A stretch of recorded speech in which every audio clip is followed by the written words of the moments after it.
Assalamualaikum warahmatullahi wabarakatuh. Perkenalkan, nama saya Muhammad Akmal Fadli dari Prodi Ilmu Hadis.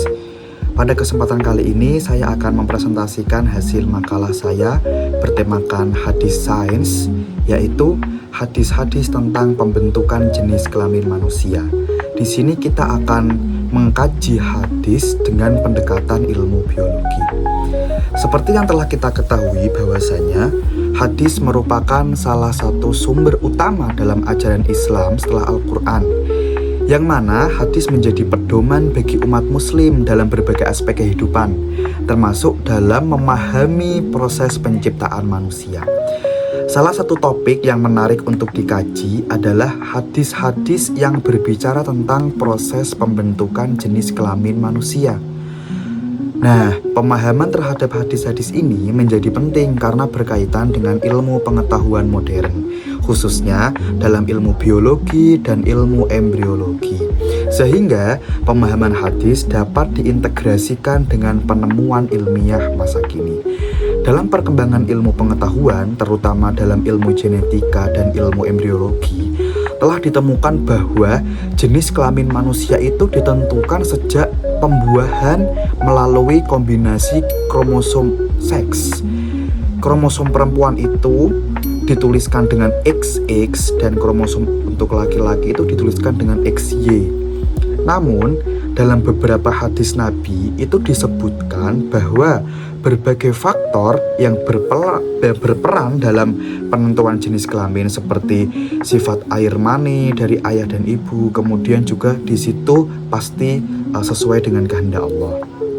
Oleh karena itu, kajian hadis dengan pendekatan ilmu biologi menjadi penting dan menjadi relevan untuk memahami hadis-hadis secara komprehensif, sehingga dapat dikontekstualisasikan dengan penemuan ilmiah modern, penemuan ilmiah masa kini yang kemudian disatukan pemahamannya dengan hadis-hadis Nabi.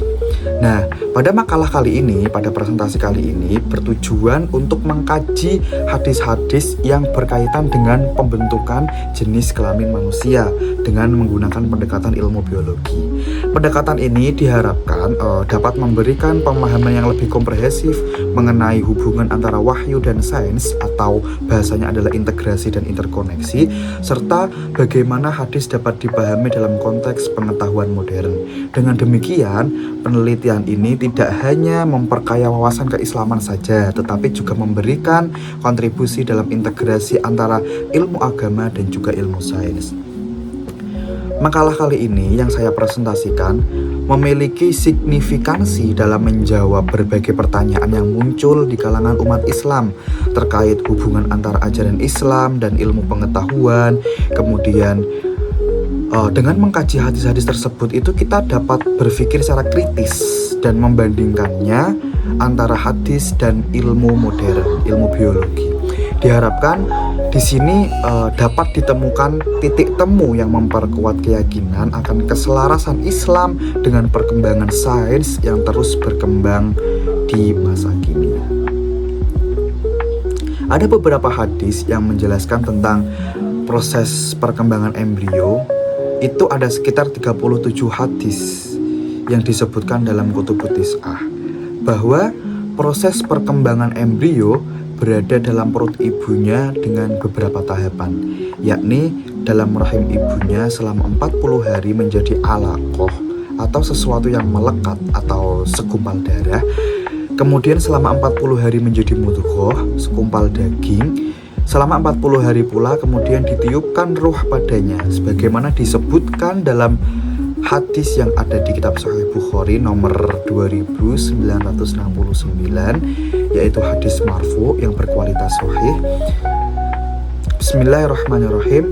Haddatsana Al-Hasan bin Rabi', haddatsana Abul Ahwas anil A'mas an Zaid bin Wahb qala Abdullah haddatsana Rasulullah sallallahu alaihi wasallam wa huwa as-sadiqul masduq qala inna ahadukum yujma'u khalquhu fi batni ummi 40 yawman thumma yakunu 'alaqatan mithla dhalika thumma yakunu mudghatan mithla dhalika thumma yab'athu Allahu malakan fayu'maru bi 4 kalimatin wa yuqalu lahu uktub amalahu wa rizqahu wa ajalahu wa syaqiyyun aw sa'idun thumma yunfakhu fihi ar-ruhu fa inna rajula minkum la ya'malu hatta ma yakunu bainahu wa bainal jannati illa dhira'un fayasbiqu alaihi kitabuhu fayamalu bi'amal ahli an-nar wa ya'malu hatta ma yakunu bainahu wa bainan nari illa dhira'un fayasbiqu alaihi al-kitabu fayamalu bi'amal ahli al-jannah.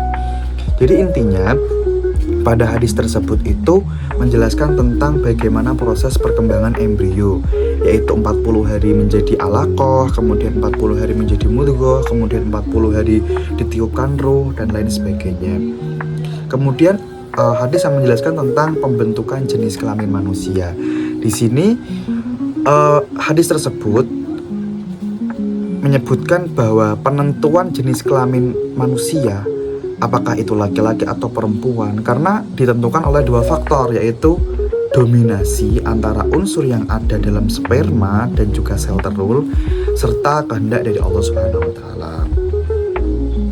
Hadisnya yaitu Haddatsani Al-Hasan bin Ali Al-Hulwani haddatsana Abu Taubah wa huwa Ar-Rabi' bin Nafi' haddatsana Muawiyah yakni bin Salamin an Zaidin yakni akhahu annahu sami'a Aba Salamin qala haddatsani Abu Asma'a Ar-Rahabi anna Thawbana maula Rasulillah sallallahu alaihi wasallam haddatsahu qala wajituhu as'aluka an syai'in la ya'lamuhu ahadun min ahli al-ard illa nabiyyun aw rajulun aw rajulani qala yanfa'uka in haddathtuka qala asma'u bi udunayya qala ji'tu as'aluka anil waladi qala ma'ur rajuli abyadu wa ma'ul mar'ati asfar fa idza ijtama'a fa'ala maniyur rajuli maniyal mar'ati adhkara bi idznillah wa idza ala maniyul mar'ati maniyar rajuli atana bi idznillah qala al yahudiyyu laqad sadaqta wa innaka lanabiyyun thumma sarafa fadhaba faqala Rasulullah sallallahu alaihi wasallam laqad sa'alani hadha 'anil ladzi sa'alani anhu wa ma li ilmun bi syai'in minhu hatta atani Allahu bih. Jadi pada hadis tersebut itu dijelaskan bahwasanya jenis kelamin manusia, pembentukan jenis kelamin manusia itu didominasi oleh sperma laki-laki maupun sel telur perempuan, kemudian serta kehendak dari Allah Subhanahu wa taala. Nah, dalam hadis Nabi itu kan telah disebutkan bagaimana jenis kelamin itu, apakah laki-laki atau perempuan.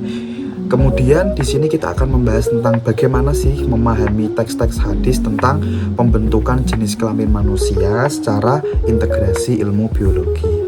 Nah, di dalam Quran surat An-Najm ayat 45 sampai ayat 46 itu disebutkan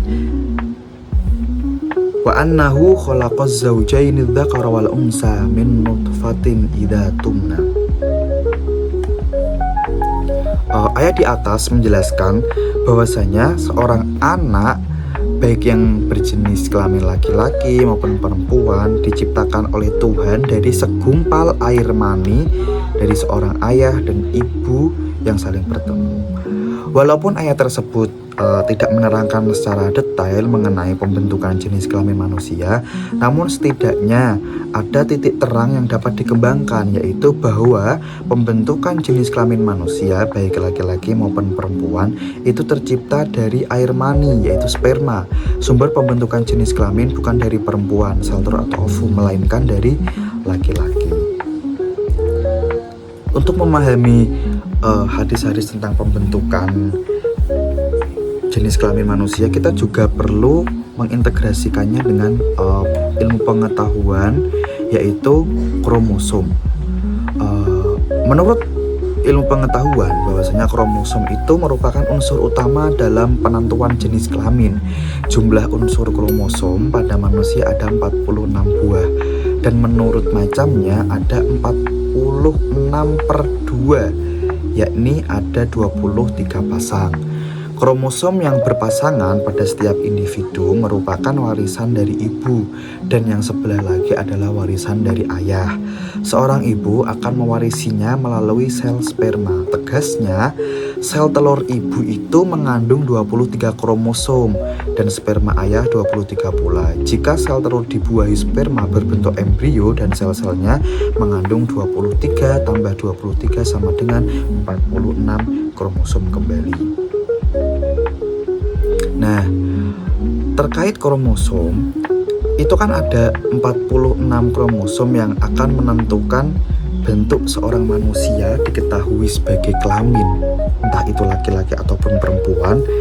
Dalam kromosom ini disebut XY itu pada laki-laki dan XX pada perempuan.